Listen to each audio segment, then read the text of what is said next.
actually now he does have a son because he got remarried. But I'm still more of a boy than his son. His son is autistic and doesn't like sports and stuff like that. So he was kind of like bummed about that. But Awesome. you know, shit happens. Trying to fill time. I don't see any men coming up to speak. So would you like to, if there are any men in the room, like the whole point of tonight was men speak on supporting women as we speak for ourselves. So, brilliant. Gavin, you've come up. You can Hey, always rely on Gavin. me to stick my oar in, can't you? Welcome. How are you? I'm doing really well, yeah. God, every time I go onto Twitter, I see more men waking up. I see more men having discussions. I mean, I'm in a couple of DM groups where we all kind of plot and scheme. But I'm still frustrated at this younger element of gay men, all these rampant misogynistic gay men railing against women. Because like you turn on anything about Let Women Speak, right? You go to Kelly J. Keane, you watch her YouTube channels, you go to the Glasgow event like I did, and there's just masses of very obviously young, gender non-conforming or gay or whatever blokes. So you've noticed it too, that it's mainly men. It's not Yeah, trans people at all. It's just men that are happy to stand there and shout at women. They're thrilled to be there to shout at women. I bet they don't even care about trans rights at all. it's just I guess that's what I'm struggling with at the moment is how we collectively get hold of young men and make them realise that this isn't the next big social justice thing. Yeah. Yeah, Anyone, thank you. anyone else got thoughts on that? Is there something that, because I tried to think, I was like, well, it doesn't affect men. That's what I was saying earlier. Yeah, gay men are starting to see their safe spaces disappear as well. And in men, we're talking about gay bars, gay nightclubs, especially gay saunas. Like there's gay saunas in Edinburgh, there's gay saunas in most big cities. And I'm now seeing and hearing. I mean, I don't frequent these places anymore. I'm much too old a fart to want to go to a gay sauna. I did when I was younger, but I'm hearing other people and friends say that they're now, for the first time, having trans women, i.e., male identifying biological females, turn up in gay saunas. Yeah, actually, I mean, I'm not saying it's a positive. I'm just saying if it's affecting gay men in that way, maybe they will stand up and do something. I see it happening with gay men.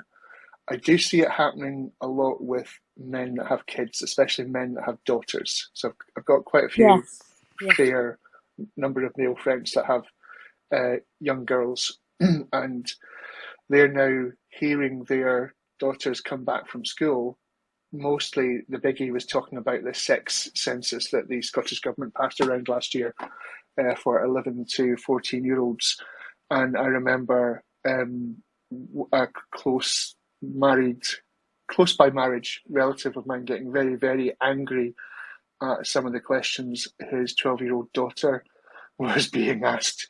Geez, I didn't know they were doing that. That's terrifying. Yep. That's difficult because, yeah, if you have kids, of course you're going to have an interest in it. But in to what degree? And I mean, a lot of TERFs are sort of a spectrum, just like gender. No, I'm kidding.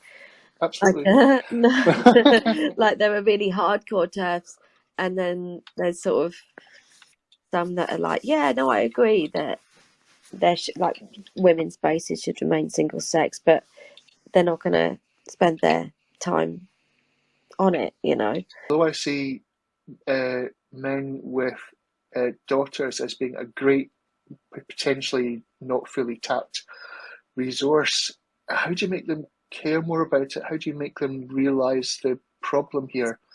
It's just how you would do this if you are a parent at that school. I don't know, but it's almost like you need to stand outside a school with a billboard on saying children can't consent to puberty blockers and leave kids alone. It's almost like you need to do something to get it in their heads. Sorry. I want to come in before Amanda does, just to say hi, Amanda, welcome. And also, I know usually it's women first, but today it's men first. I hope that's enough. Gavin, carry on, because I hope everyone feels like they can speak freely. Yeah, so the time that I've seen success happen, as I said, is as soon as you find out there's teaching materials at the school that you're not happy with, it's to get yourself in front of the PTA. Like I've got lots of friends and family who've deliberately joined PTA to see what's going on and to see what's being taught to kids. And then there's an awful lot of local journalists that are beginning to catch on to this. So if there's something happening at the school that you don't think is appropriate being taught to your kids, I would grass them up to the press, quite frankly, and start, posting on Facebook. The problem is that you do end up losing friends and acquaintances. I've lost a whole load of gay friends over the last 3 years by being gender critical. Why do they do that? To shut people down. People are supposed to be scared of getting involved in the debate and saying what they want, what they want to say and what they believe, because they're supposed to be scared of being tarnished with a brush that is undeserved, Unfortunately, as Martin Luther King said way back when he was in jail, he was arguing with civil rights people over this issue. And he said, if we don't go out there and protest, then people won't be able to see the outrageous stuff what's being done to us. They won't see the dogs. They won't see the bats. They won't see the police. And that's why I go out there and cause trouble, because Martin Luther King actually was being criticized for causing trouble, for not just sitting back and writing politicians, but actually protesting in areas that would cause a lot of problems. So, and I think with the current social media and Twitter and all that kind of stuff, it really intensifies things. So people get partial information. They get narratives. They get all sorts of disinformation from all sorts of sources, and it's really confusing. Yeah, I knew some people who we would call transsexual, quite a few. But remember, I grew up as a person who had a DSD, so I had to take androgen. So they found me out. I don't know, they just kind of found me out. You never use the word transsexual or transgender or anything like that. They didn't bring it up. It was more like, I'm gender non-conforming and I want to just sort of fit in, and let's do something interesting. A door has been opened, and there's, I think there's been a particular, by there are people with a particular set of personality traits, who've seen an open door and have decided that's something that can be taken advantage of. As indeed, as is what we would expect from, for what the want of a better expression would be called predatory males. The first trans person I knew was back in the early 90s.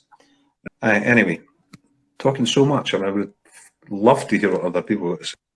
I mean, the one thing that I have, and I'm certainly not prepared to make a judgment on it, is that I do believe that a vanishingly small number of people actually do pass, or rather a vanishingly small number of trans-identified males pass. Now, they're young. Trust me, they're younger. They're much younger, and everybody looks better when they're younger. And they're not going to age well. And that bottom surgery is going to end up. These things are. I would think that these things are almost certainly factors. And the thing is, of course, is that if they're passing, there isn't an issue if they are passing. There really isn't. It's still deception. And there are ethical and moral issues around about that,